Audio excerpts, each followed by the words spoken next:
Hey, welcome to Taylor's Trick-Taking Table. I'm cold, as you can tell by the multiple layers, but it's holiday season, and I thought we would celebrate. First off, Claude has mistletoe up above his head, so he's looking for a little. But also, Hanukkah just started, and I thought I'd celebrate both hitting 1355 subscribers and also celebrating those 8 nights by giving away 9 lives. It's the Taiki Shinzawa game, which we do have a video for. So, I realize it's in a stocking, which it's kind of like we're crossing 2 holidays. We're mixing them right now. But you get the idea. If you wanted 9 lives, why am I pointing? Or if you take a light. If you wanted 9 lives, comment down below your favorite holiday. I don't know. It doesn't have to be part of December, just any holiday. And I'll send this out. But I know it's been kind of crazy on the channel. Oh my gosh. One sec, I need some, this is almost like milk.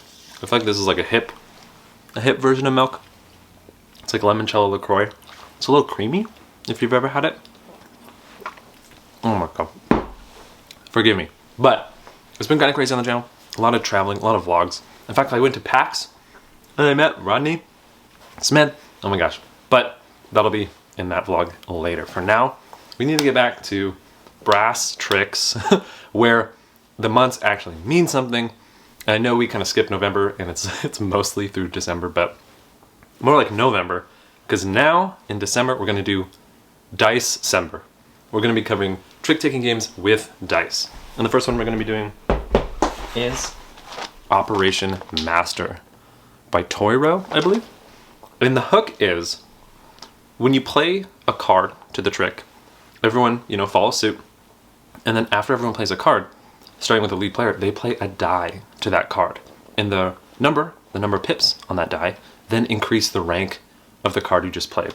So if I play a 2 card, and then when it comes back to me, I play a 5 die, I've now just played a 7 into the trick.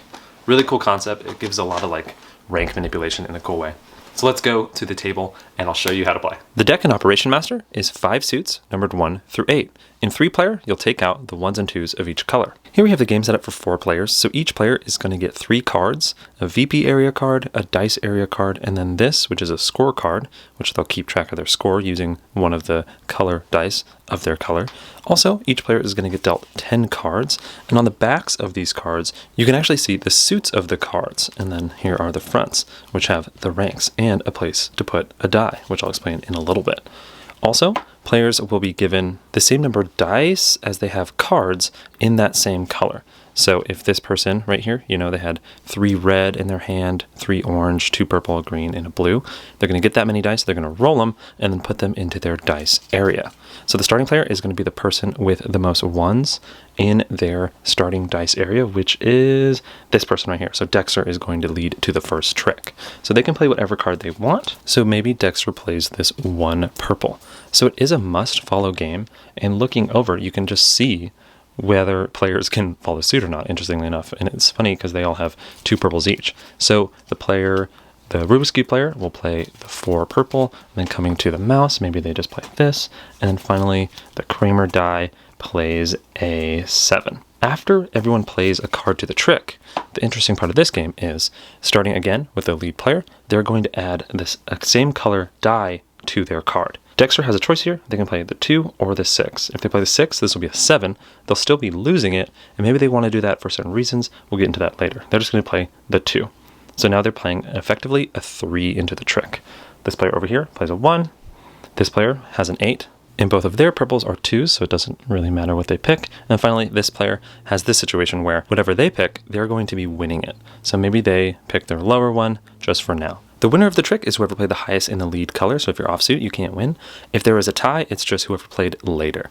So the leader will now look at the dice that are in the trick and on the table. And the winner, if they don't have any dice in their VP area, is going to choose any number of available, and they're going to take all the die of that number. So maybe they chose 2, and they took it into their VP area, all the 2 dice in the trick, and then all the rest just go into the center. In the next trick, say this person led an orange, and it went around, and the mouse played their 3 orange, and now it's back to this player. They're going to pick maybe their 5, put it in the center, and of course you have to play the die of the same suit. So the Rubik's Cube and Dexter, oop, that was a 2. The Rubik's Cube and Dexter actually don't have a choice, really, in the die they pick, whereas the mouse does. So the interesting thing is, since this is 11, it's going to be winning no matter what the mouse picks, so maybe they just pick a 1. And again, if you win the trick, you're going to look at the dice in the center, and you're going to pick a number if you don't have any dice in your VP area. But if you do, you have to take the same number that's in the trick. So since the Kramer die over here, they picked 2 earlier, they have to pick 2 again. So they're going to pick all the 2s that were in the trick, and all the rest go into the pool. And then again, Kramer is going to lead to the next trick. If this was the next trick, and Kramer led with this 8 red here, and it's coming back to them, and they have to place a die.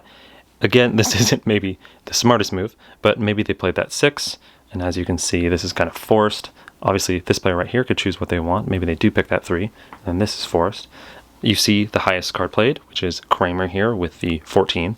If you go and win a trick, and there's no number that you need to collect, because again, Kramer's trying to collect the 2 here, you actually bust. And you take all the dice in your VP area, and they go to the center of the table. So it's a little bit of a push and pull mechanism, because I haven't explained the scoring, but how it works is you look at the number of dice in your area, and you get a point per dice. What's crazy was, so Kramer had 2 points, and then from the next trick they got 1 more point, and then now they just went back down to 0 points. But let's say this is the next trick, and Kramer's doing his old Kramer stuff, and he's off to win another trick, it looks like. And as you can see, the players kind of just play their die. Kramer wins the trick, but since they don't have anything in their VP area, they now can take whatever they want. So they had 2s earlier, but now that they lost those 2s, they're actually free to take whatever. So maybe looking out here, they notice there are 4 6s. So maybe they take those, and now instead of having 3 points, they actually have 4 points. And now 6s are kind of the numbers they want. And it's kind of a balance, because they're looking out, they see a lot of 6s, so maybe they're hoping to get some more 6s as the game goes along. That's kind of the flow of the game.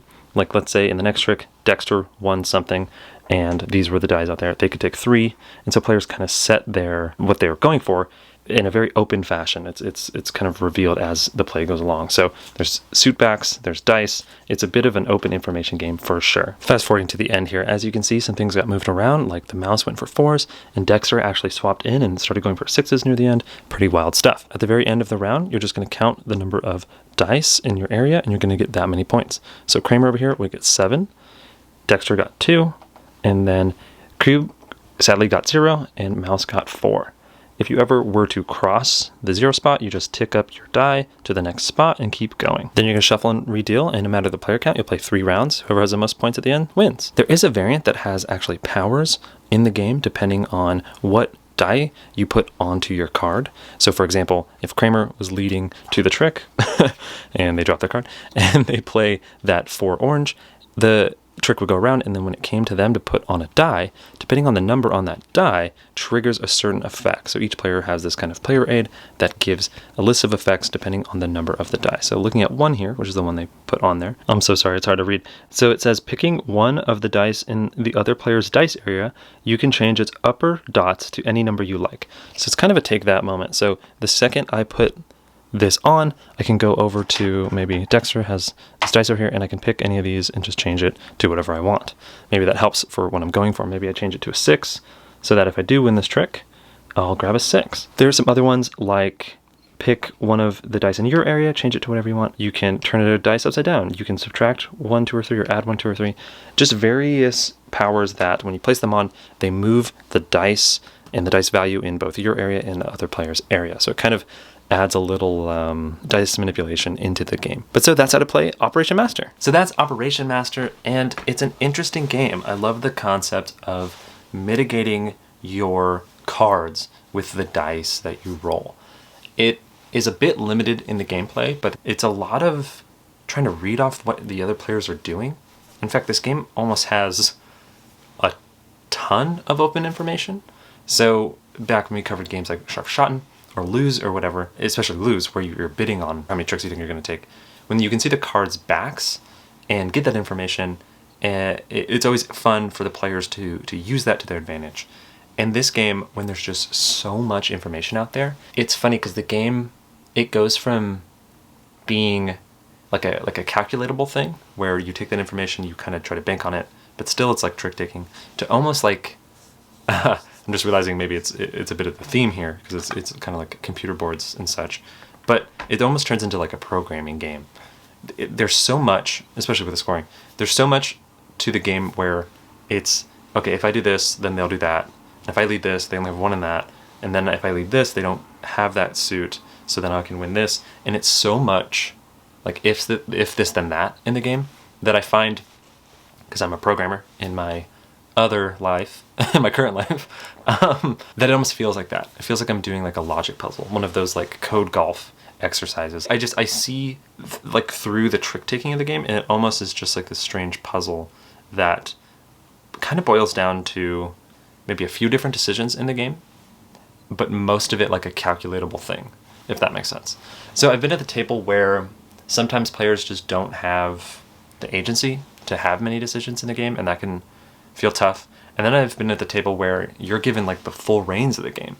Especially having the lead, you can control so much, and since there's no trumping in the game, it's just very calculatable, just because there is just so much information out on the table. And I personally find it fun. I think there's a really fun tension to timing what you're going to get, how you're going to get it, and making sure you end with the most dice. It's an interesting puzzle. I feel like it's not a puzzle everyone loves. In fact, this is one of the more polarizing games I've played with. I find that the timing of it all can just be a type of puzzle that people don't like. There's so many different reasons why people play trick taking, and kind of the nice, easygoing pace of a lot of trick takers, that even if they are maybe more brain burning, like this isn't as brain burning, but like Cat in the Box, where that one's a little bit more programmable.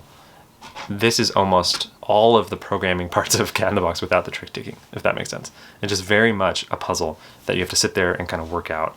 And each hand of it feels a little more thoughtful and a little less trick-takey than I want it to feel. All that to say is you can just have hands of it where you don't really do much, because players, since they have so much information, they can just run the table and kind of really control and pull all the strings. And sometimes that's you. You're the one pulling all the strings, and that does feel fun, I think.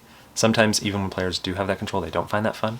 So I would say, do you like programming games? Do you like looking ahead and seeing, okay, if this happens, then this happens, then this happens, and kind of calculating everything in a trick-taking game? You will like this. If you don't, it's definitely less trick-taking, more like a programming puzzle almost in my brain.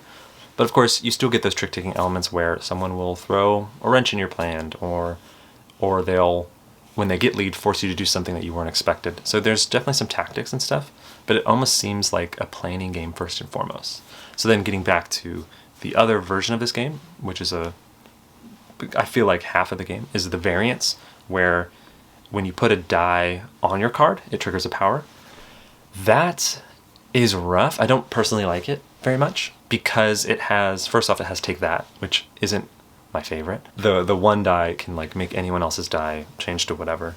And usually you can at least predict what someone's going to go for, because there's kind of like this Boolean, getting the computer science, there's kind of like this true-false binary thing where if someone has a certain number on their dice area, they're going to just change your number to that, essentially. If they don't, then it does get a little bit more chaotic of what they're going for. But you can kind of plan around and look out onto the board and be like, okay, these are the numbers that are left, so this person will probably want to change it to that if they want to do that. It's tough though, because like these powers that change so much of the dice around, it takes a game that was very planny, like the game mechanisms all support like the planning nature of it all, to one where that's like impossible to plan because people can just change so much. So then it just feels kind of like a willy-nilly, super kind of chaotic, and not necessarily random, because obviously these players are making choices. It's more arbitrary, but it's kind of a funny thing where even though it's not random, someone else is doing it for a reason. To you, it's random, so it feels random, if that makes sense. So I feel like the powers are almost like the antithesis of what the original game does. And I think the original game, if you like a programming trick taker where there is a lot of, okay, I want to do this, I want to do that, if that's for you, then I don't think this version with the powers is for you. So it seems kind of at odds.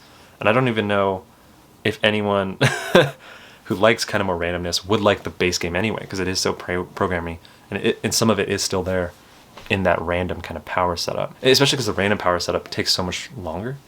So it seems like kind of like a lot of work, a lot of fiddliness for something that I don't think attracts or is too appealing to too many people. But anyway, all that to say, Operation Master has a very interesting programming scoring flow, And if that does appeal to you, definitely check this out. So that was Operation Master. I feel like I was a little too harsh. It's a good game. There's some programming to it that scratches an itch to me because I like programming. You know, Robo Rally or those games where you're just trying to like predict what's going on, and some players can get in your way. I mean, like specifically Robo Rally where the robots like literally get in your way.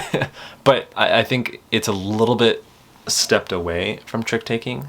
It's almost back to when we covered The Crew at 1, where it feels like a puzzle using trick-taking rules in an interesting way. But if it does sound interesting to you, if you like programming, definitely check it out. But yeah, that is Operation Master. Thanks so much for watching. Bye!